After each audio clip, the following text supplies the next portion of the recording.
Betul, Dan betul. memang Prabowo kebetulan guardian deity-nya. Jadi setiap orang punya apa ya namanya deity itu kayak pendamping kita ya. Oke. Pendampingnya Mas Hendra, Moon ya. Moon itu berarti orangnya knowledgeable, cerdas, senangnya nyari ilmu pengetahuan. Nah, Prabowo ini Black Tortoise. Black Tortoise tuh punya dan dia level 7 artinya dia old soul banget. Bukan level 7, di atasnya malah Tao. Yang level 7 Jokowi. Jokowi tuh level 7 berarti udah old soul lah, udah tua lah ya gitu. Paling mentoknya 7. Nah, udah matang banget berarti kan orang-orang yang ikutnya udah matang semua nih.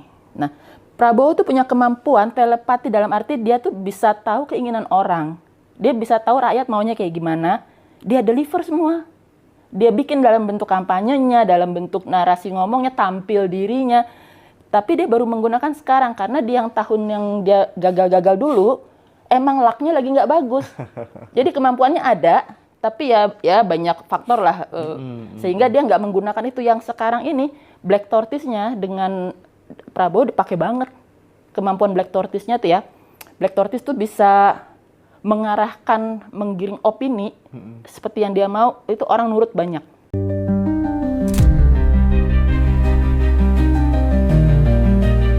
Enlightenment seorang Nabi Muhammad ini kaitannya ternyata sama kemanusiaan gitu.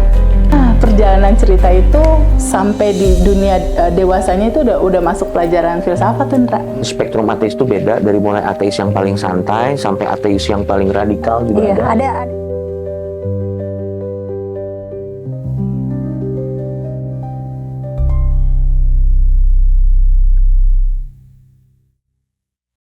Terkait anak juga bisa digunakan untuk membaca potensi atau talenta mungkin kan ya. Itu bisa juga Sekolahnya lewat apa? baca. Bisa. Opsi karir. Kalau sekolahnya dia di Chinese juga sih. Jadi sekolahnya dia di sekolah di lintas agama sih sebenarnya. Oh, anaknya Mas Hendra. Iya. Jadi kita bisa baca orang itu lebih baik memang dia bacanya dini ya. Saya waktu belajar kan udah kelar sekolahnya. Tapi dia tuh cocoknya memperdalam ilmu apa, biasanya nggak cuma satu dong, ya kan, misalkan dia cocok di hukum, cocok di politik, cocok di mana misalkan, tapi seni juga bagus segala macam, tinggal nanti dilihat kombinasinya, yang mana yang hanya dia suka tapi tidak menghasilkan uang, yang mana yang dia suka dan dia menghasilkan uang, atau kalau kayak gitu enak ya, atau yang ternyata yang menghasilkan uang sama yang dia suka nggak sama, ada yang orang yang terbacanya kayak gitu. Ya. Nah, kalau teman-teman atau klien saya yang minta dibacain untuk anak-anaknya yang belum memutuskan sekolah di mana, itu sangat membantu. Kayak waktu saya bacain anak saya, oke, dia senang nih, matematikanya bagus segala macem. Tapi benernya dia punya potensi paling bagus itu di manajemen, karena jiwa kepemimpinannya tinggi. Nah, dia tadi kayu yang gitu ya. Jadi saya mesti arahin, kalau bisa abis lulus ada ambil apa kayak leadership, kursus apa-apa gitu ya. Tinggal diarahkan karena potensinya udah ada, tapi kan perlu ilmunya dong, teori dan lain sebagainya. Nah, ketika nanti teman-teman misalnya butuh konsultasi gitu, selain seperti yang sudah dibacakan kayak saya tadi, ada sisi lain nggak yang belum tereksplor dari tanggal dan jam lahir itu, Ce? Yang belum tereksplor, misalkan apa ya? Misalnya kayak shio naga dan lain sebagainya, terus peruntungan di tahun itu ini ya. dan seterusnya itu kan itu udah kebaca juga. Jadi gini, kalau konsultasi tuh, karena kan kalau semuanya langsung jadi banyak banget ya. Betul. Selain banyak banget jadi mahal banget juga. Iya. Jadi biasanya orang membaca dirinya sendiri, yang mengenal diri tadi, kayak life destiny reading lah saya bilangnya. Membaca pace seumur hidup. Jadi bacaan itu bisa jadi pegangan dia seumur hidup. Ada yang dekade tadi. Tapi setiap memasuki tahun kan ada pergeseran bintang ya. Iya. Pergeseran bintang, peruntungan kita juga bergeser. Nah itu di awal tahun, makanya kayak kemarin nih, saya ini sampai sekarang masih banyak utang. Orang minta dibacain lagi untuk tahunan. Minta dibacain tahunan, nanti di breakdown, dirinci bulan ke bulan. Nah itu gunanya apa? Misalkan saya tahun berapa ya, potensi saya bakal ketemu noble people, orang-orang yang akan membantu saya, entah di karir, entah di studi, itu ya. Artinya saya harus banyak keluar rumah dong.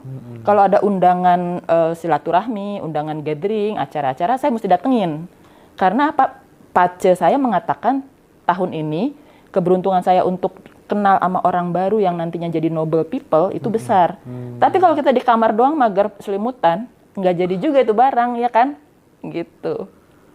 Ini mulai banyak teman-teman yang di live TikTok tanya, Mas Hendra kalau mau konsultasi berapa digit terus yang dibacain tuh apa saja gitu. Mungkin bisa di Oh, ini ada live TikTok ya? Iya. Saya nggak tahu. Di generalisir mungkin ya. Apa aja sih yang akan dibacakan ketika kemudian teman-teman pengen tahu tentang apa kehidupannya, potensinya gitu. Karena bagaimanapun juga ya, ini kan ilmu gitu kan Ilmu. ya. Ini kan ilmu. Dan ini kita nggak gitu. klinik ya. Saya nggak perlu puasa, saya nggak perlu trends untuk membaca seseorang gitu. Iya, jadi pure knowledge ya.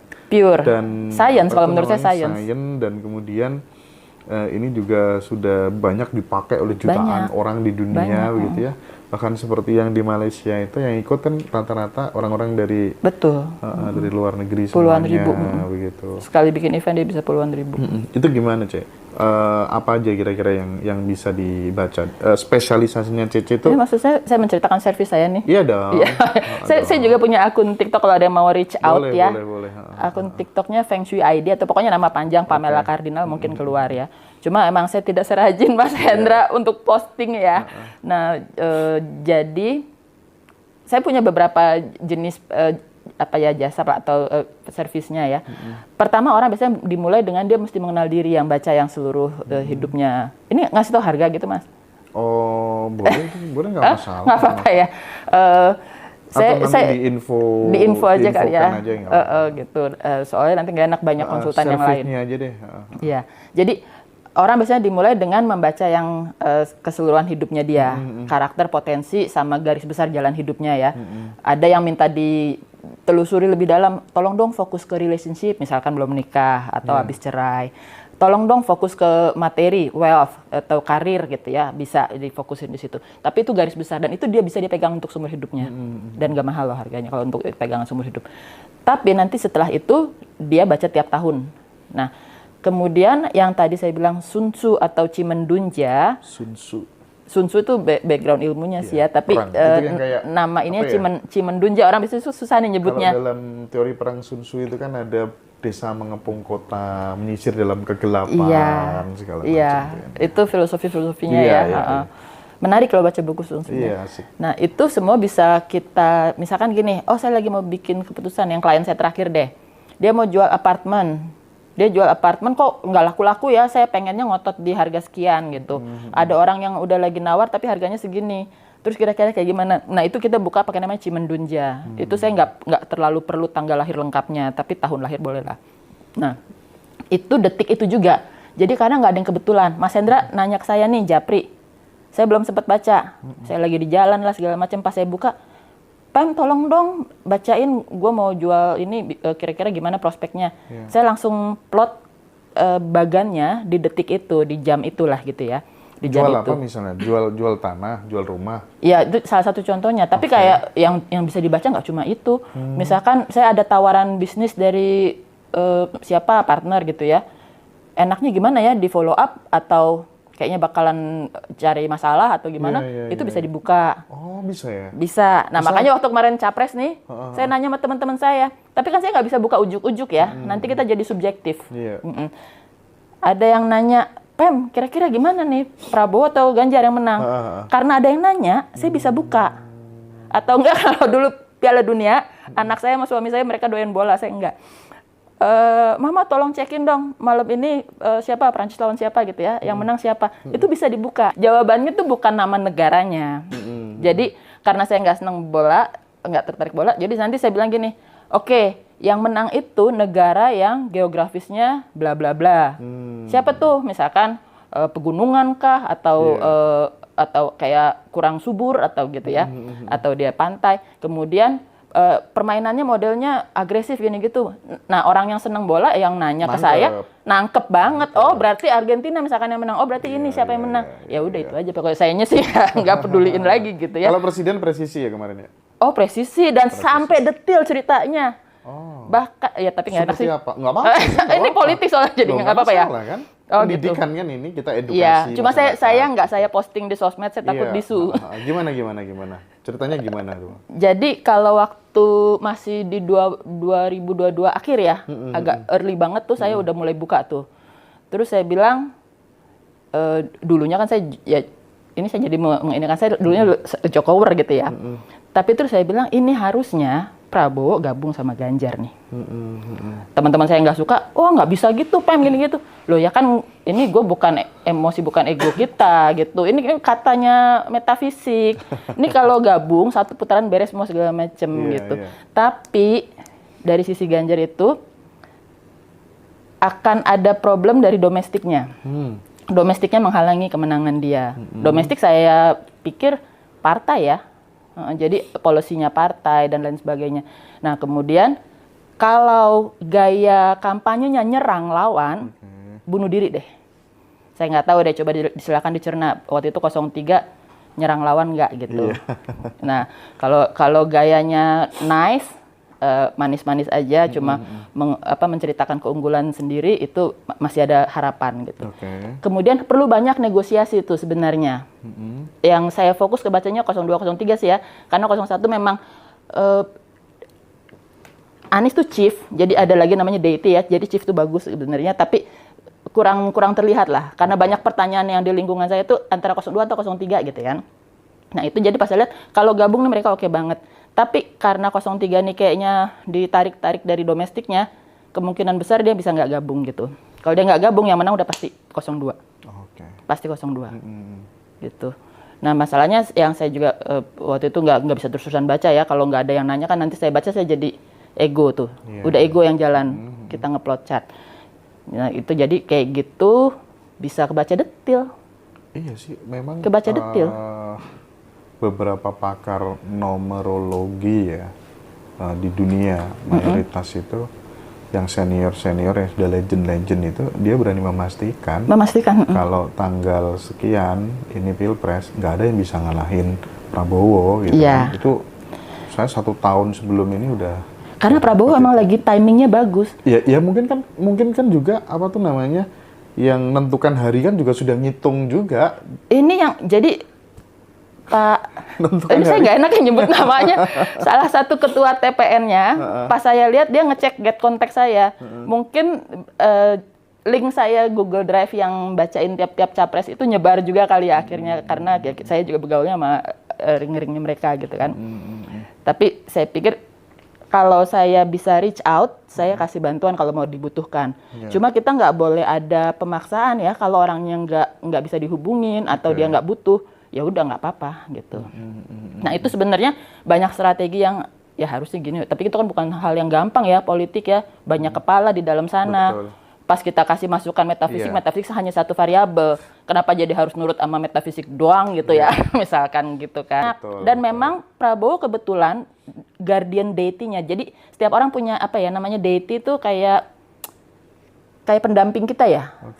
Pendampingnya Mas Hendra, Moon ya. Moon itu berarti orangnya knowledgeable, cerdas, senangnya nyari ilmu pengetahuan.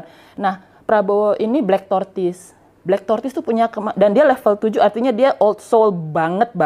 Bukan level 7, di atasnya malah Tao. Yang level 7 Jokowi. Jokowi tuh level 7 berarti udah old soul lah, udah tua lah ya gitu. Paling mentoknya 7. Nah, udah mateng banget berarti kan, orang-orang yang ikutnya udah mateng semua nih.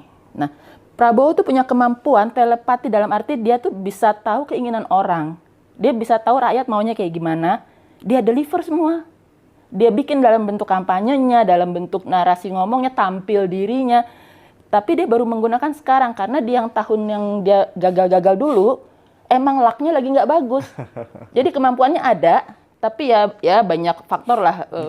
Sehingga dia nggak menggunakan itu. Yang sekarang ini, Black Tortoise-nya dengan Prabowo dipakai banget. Kemampuan Black Tortoise-nya tuh ya. Black Tortoise tuh bisa mengarahkan, menggiring opini seperti yang dia mau, itu orang nurut banyak. Jadi kalau dia leadership lah ya. Leadership. Dan dia bisa tahu orang maunya apa. Dan dia kenyataannya juga bisa fleksibel kan. Dia lebih lentur sekarang gitu. Ketemu orang bisa lebih memahami, termasuk ke rekan-rekan politiknya. Bisa joget-joget. Bisa gitu joget-joget karena ternyata marketnya suka. Iya. Iya kan? Benar gitu. juga sih.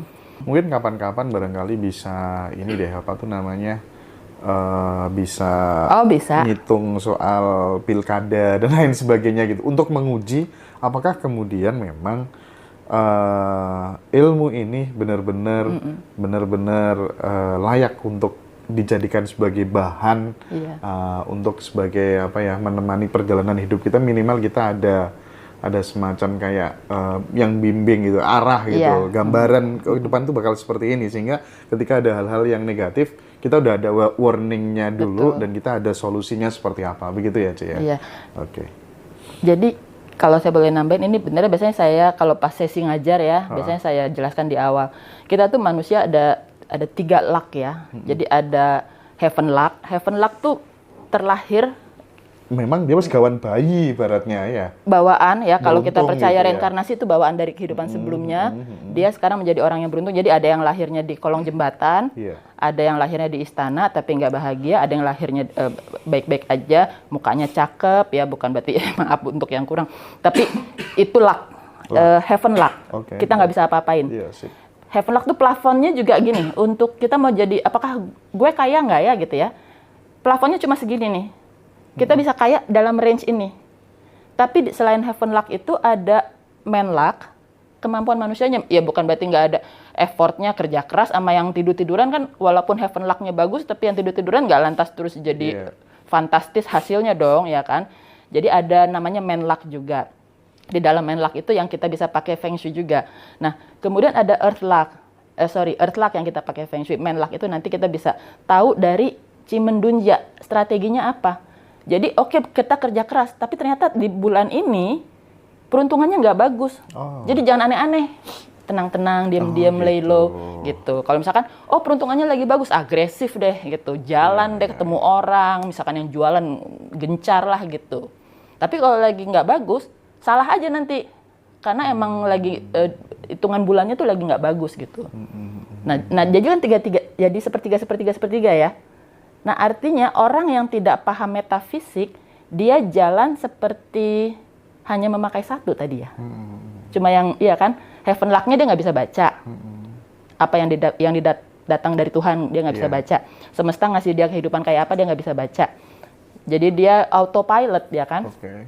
Earth luck-nya sama dia nggak diatur. Dia nggak menata feng shui-nya.